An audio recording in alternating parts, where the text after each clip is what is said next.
Baik pemirsa, di akhir segmen ini terkait dengan pemblokiran platform digital yang menuai protes, saya ingin minta masing-masing narasumber untuk memberikan masukan hal apa sebetulnya yang bisa membuat dunia digital kita lebih sehat begitu kan, dan tentu mendorong pada kemajuan. Saya ingin mulai dari Mas Enda, silakan Mas Enda. Kalau tadi Anda mengatakan bahwa ini dihentikan terlebih dahulu, lalu hal apa sebetulnya yang perlu untuk lebih dimunculkan oleh pemerintah?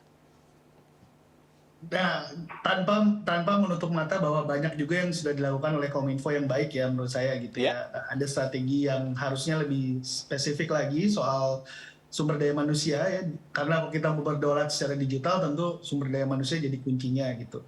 Lalu kebijakan-kebijakan yang mendukung dan bukan malah menghambat gitu ya ke pertumbuhan industri digital. Jadi dari berbagai sisi, baik itu misalnya sebagai fasilitator atau sebagai jembatan katakanlah gitu ya ya, untuk mereka yang kesulitan, dan termasuk sebenarnya salah satu fungsinya lagi pemerintah saya rasa bisa fokus ke infrastruktur juga karena sekian ribuan pulau yang ada di Indonesia, ada sekian banyak wilayah itu juga belum semua terjangkau oleh kemudahan akses teknologi digital gitu. Eh, Industri akan terus berjalan gitu ya, yang sudah kaya dan sudah menerima manfaatnya sudah tidak jangan diganggu. Nah mungkin pemerintah bisa memfokuskan untuk membantu mereka yang masih lebih butuh dibantu. Jadi kayak UMKM Go Digital gitu ya, atau pekerja-pekerja digital yang sekarang banyak jadi semacam buruh digital ya, baik ya. itu pengemudi ojol misalnya atau pelapak-pelapak gitu. Itu yang menurut saya perlu diperhatikan dan dilindungi gitu. Itu Baik, mungkin. tapi kita tahu bahwa ada perusahaan-perusahaan besar tadi yang selalu menjadi diskusi adalah bagaimana kita bisa memanfaatkan keberadaannya itu untuk pemasukan sebesar-besarnya bagi kita. Ya, untuk rasa-rasa digital, yang pertama sebenarnya mereka sudah berada di Indonesia ya. Grupnya Meta ada kantornya di Indonesia, grupnya Google, Microsoft juga begitu. Eh, Kalau mau diminta lagi aja komitmen lebih besar karena yang saya tahu mereka juga punya kegiatan-kegiatan yang bersifat mendukung UMKM atau yang sifatnya edukasi gitu ya. Cuman mungkin lebih diperjelas lagi aja keberpihakannya, jangan tadi ya mungkin mengambil keuntungan dari sisi konsumen, Ya, tapi ada sebagian yang disisihkan untuk kemudian mendukung ekosistem digital Indonesia lagi, baik dari dengan berbagai program yang mereka punya. Yang saya tahu sih mereka ada, cuman ya itu tadi mungkin berapa banyak, berapa besar komitmen-komitmen itu yang perlu ditegaskan lagi kan. baik. Mas Rio silakan. Mas Rio, dari sisi hukum bisnis apa yang mungkin penting ya untuk menjadi catatan pemerintah dalam konteks juga menyehatkan dunia digital kita? Boleh di-unmute?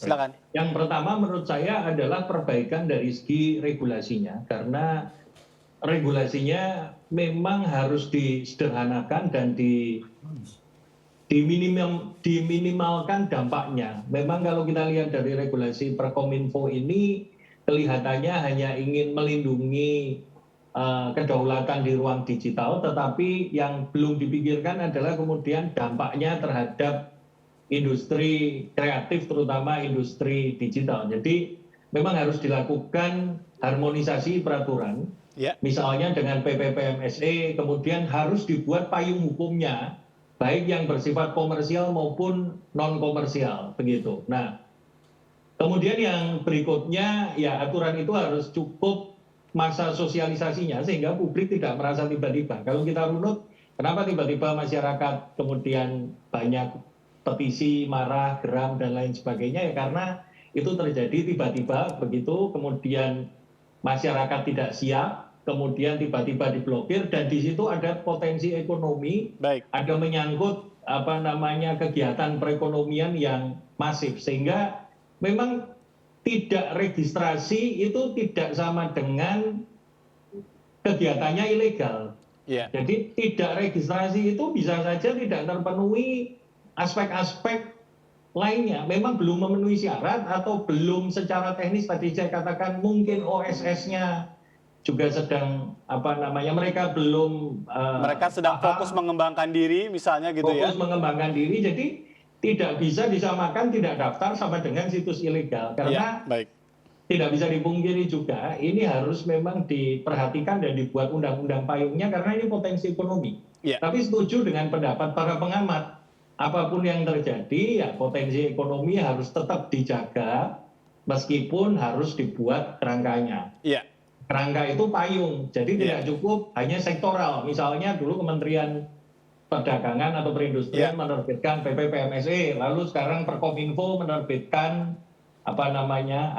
Kominfo menerbitkan Perkominfo, tidak bisa sektoral. Ini mesti menyeluruh karena ada dampak sosialnya juga, ada dampak yang dampak sosialnya kemungkinan harus melibatkan dinas sosial, karena ya mungkin saja tadi ya memang tidak semua situs baik juga gitu. Tidak semua penyelenggara jadi baik memang juga. butuh juga payung hukum yang lebih tinggi begitu kan, tidak hanya sekedar peraturan menteri. Terima kasih Mas Pratama. Masukan ini. Jadi simpel sebenarnya. Udah hold aja nih Permen Kominfo nomor 5 tahun 2020 gitu. Udah hold gitu sampai batas waktu yang ditentukan begitu. Nggak usah ngancam blokir-blokir, ya kan? Biarkan masyarakat beraktivitas seperti biasa. Yang kedua, kita akan membutuhkan aturan ini kalau kita sudah mandiri.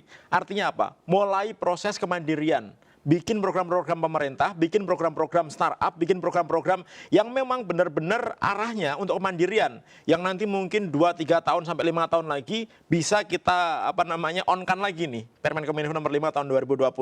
Kemudian yang ketiga, karena kita berat musuh mereka gitu.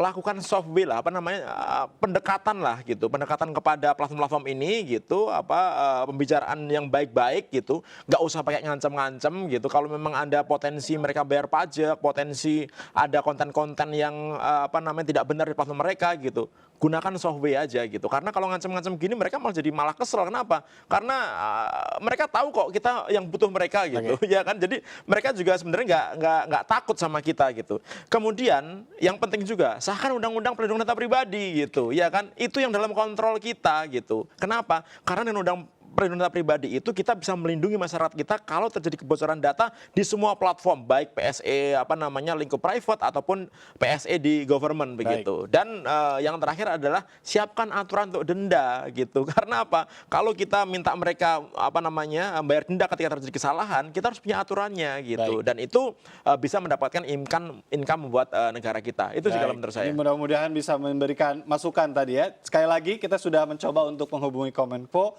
tapi tidak ada yang bisa hadir karena ada agenda yang tidak bisa ditinggalkan. Sekali lagi terima kasih untuk Mas Rio, Mas Enda, terima kasih Mas Pratama sudah berbincang banyak malam hari ini. Salam sehat semuanya.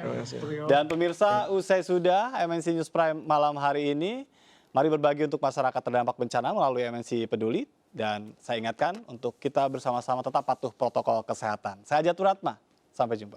Terima kasih banyak.